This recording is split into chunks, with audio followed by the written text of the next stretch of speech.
Because in Afghanistan, the perception of power is power itself. People are surprised how quickly this Afghan government collapsed, but the past four governments also collapsed just as quickly.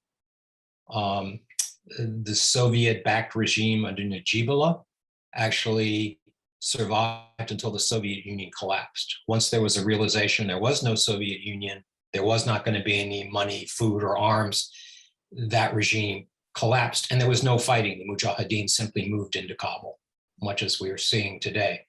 The Mujahideen fighting among themselves, the Taliban walked into Kabul. There was no battle for Kabul. They walked in.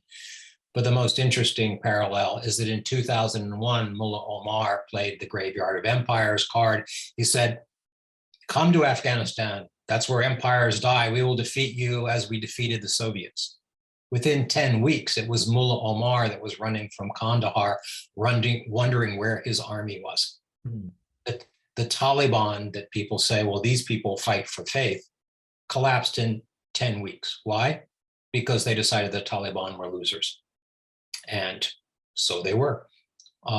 In this case, in 2021, what we find is that essentially there'd been a stalemate in Afghanistan. There were very few foreign troops. To call it an occupation with fewer than 10,000 foreign troops in the country is a bit of a misnomer.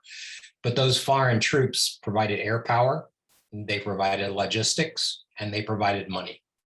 So the Taliban could take the countryside and was increasingly taking the countryside, but they found themselves unable to take the cities. So there was a stalemate. The Biden administration, by deciding to get out and get out very, very quickly, simply pulled the rug underneath the regime. So now it was not a stalemate anymore. Advantage to the Taliban because air power was withdrawn. Logistics that the Afghan government depended on was gone, and the Americans were pulling out without having put a transition government into place that could defend the country. When the British pulled out and when the Soviets pulled out, they sought out leaders that were willing to live and die, if necessary, to hold on to Afghanistan. Neither the British nor the Soviets thought their guys could do it, but it turned out Emir Abdul Rahman for the British and Najibullah for the Soviets proved themselves quite competent and to some extent essentially rallied their own supporters to say the Soviets, the British may be gone, but they left their money and arms. The Americans pulled out and they left Ashraf Ghani behind.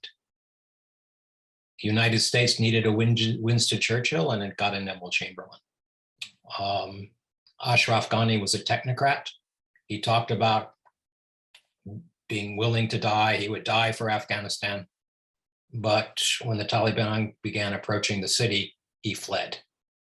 And him fleeing, actually, that creates the strongest impetus for the collapse of the government in Kabul, because the other cities, which fell, again, not with fighting, because people decided the Taliban were winners if the Americans were leaving, but Kabul is a mountainous city. You put troops on the main mountain passes coming into the city, you could probably hold out there for months. But the fact that Ashraf Ghani fled, no instructions to his soldiers, put the regime in disarray.